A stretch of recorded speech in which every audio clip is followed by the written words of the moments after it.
Helen, we have had several conversations this month. We are delighted to carry on these conversations because obviously we are big supporters of the Sleep Charity and we're partners with Sleep Awareness Month. We're really proud to be with you on this journey this month and keep these conversations really grounded, practical and realistic for families.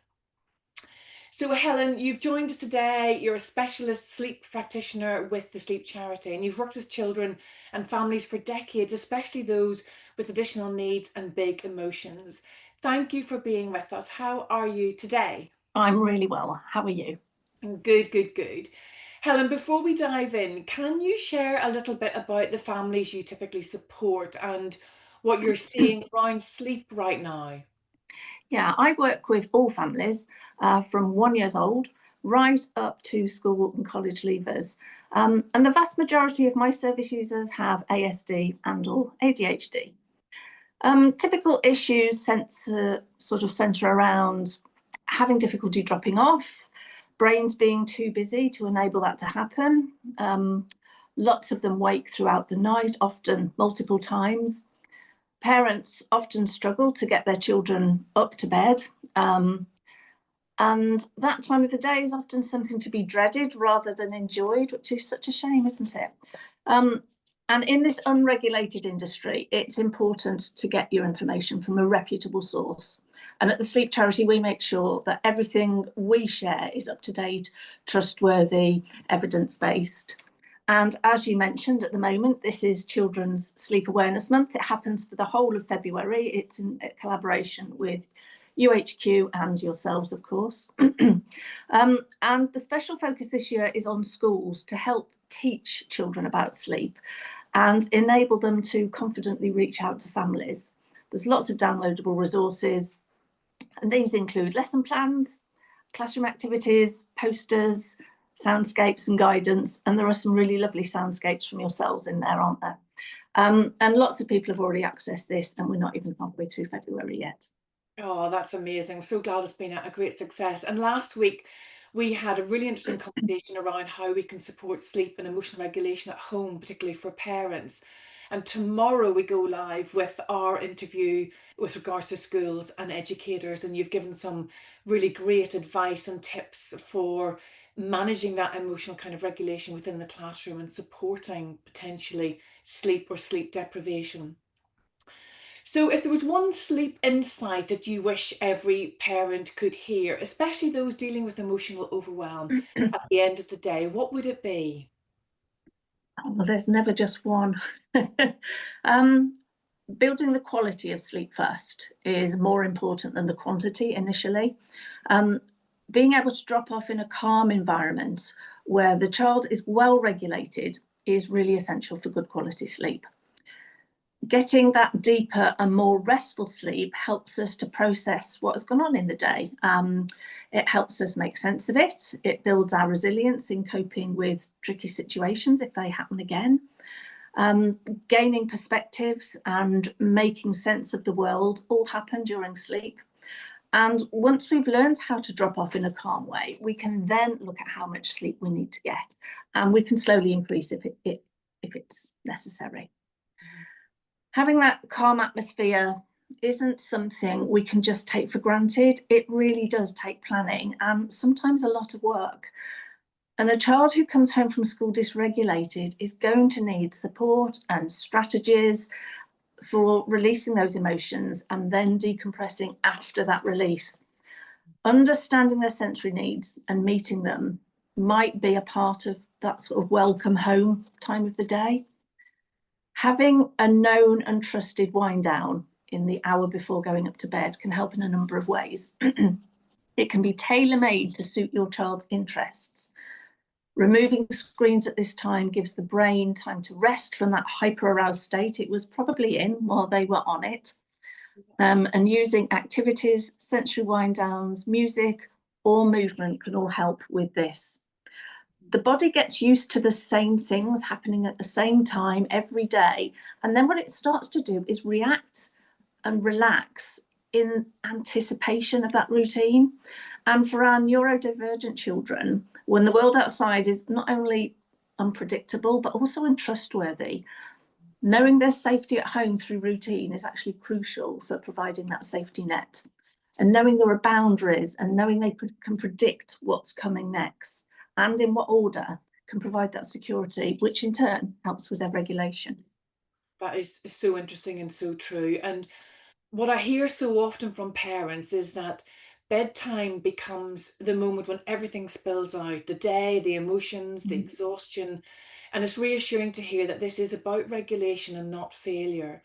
So there are so many kind of well-meaning messages out there about sleep. Is there a common sleep myth that you'd love to gently correct for parents listening today? Yeah, that's part of being the unregulated industry, isn't it? There's all sorts of things out there. Yeah. I think being tired doesn't mean your child is sleepy. So these are two separate entities.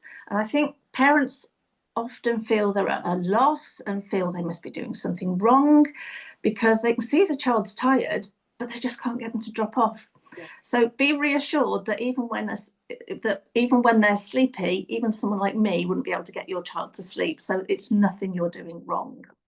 Some routines look amazing on paper, but if they don't align with your child's body clock, or they don't include activities that are going to help calm your child down, then they're just not going to make a difference. So a routine is really important, but it actually needs to suit each individual child.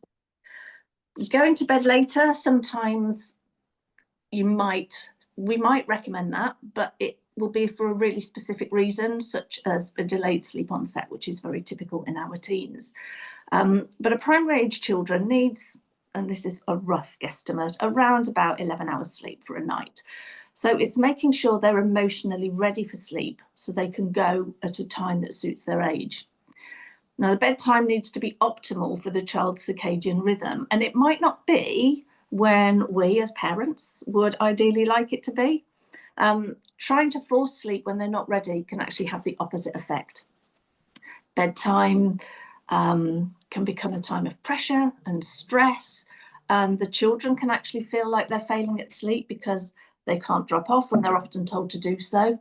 And having a gentle routine at night is more effective than actually being strict because we're kind of tuning into them. I love the fact you said 11 hours sleep. What an absolute luxury. I wish I was a child again. Can you imagine? Yeah, there's probably all parents all over the world now rolling their eyes at us. Absolutely, yeah, 11 hours sleep. I really appreciate how you say, you talk about gentle routines because so many parents are already carrying guilt around sleep and they feel they're doing something wrong. No. When we strip away these myths and the pressure, what does supporting children's sleep actually look like in real life? Yeah, starting from where the child is at the moment is one thing that we can all do. We can change it slowly over time, but we have to start somewhere, and we start at the beginning. Managing our own emotions and feelings first, so we're self-regulated, and that in turn is going to provide the security for our children to follow suit. It's a teaching moment. And if we're not calm, how can we expect our children to be calm? So they need our support to navigate and manage their really complex emotions. It takes a long time for this to develop. Being consistent with routines and expectations, again, remember, is reassuring. And it doesn't mean being inflexible and rigid. It's more like providing a well-trodden path where they learn how to tread, but occasionally they might sort of stop for an obstacle or stop to have a look at something. Parents need support too. Asking for help is a sign of strength. There's a lot out there. Our website and our helpline is a great place to begin. Make small changes initially until they become established, and then we can add more changes slowly over time until it all becomes part of a bigger routine. And it can feel overwhelming when you think it all has to be perfect. It really doesn't. And thanks, Helen. And this is why at HushAway we talk so much about creating a safe sensory bridge into rest and not forcing sleep, but supporting a children's nervous system so that they feel ready for it. So, Helen, if a parent is listening today and feels exhausted and worried, or like they've tried absolutely everything, what would you most want them to hear as we close today? Just to know that you're not alone. I mean, it might surprise you to know that between 40 and 50% of neurotypical children have a sleep issue, goes up to 80, 90% when we look at neurodiversity. So you really aren't alone. It's not you doing something wrong. Small changes can make a huge difference. And if you are struggling, help is out there. That Instagram perfect evening rarely exists. So please don't make that your goal. Thank you so much, Helen. It's always You're lovely to welcome. chat with you. And thank you to everyone listening. Sleep Awareness Month is about understanding and not perfection. So you're not behind and you're not alone. We'll be sharing more conversations like this throughout the month. So please follow along and take care of yourselves too. Thank you. Thanks, Helen. Thank you.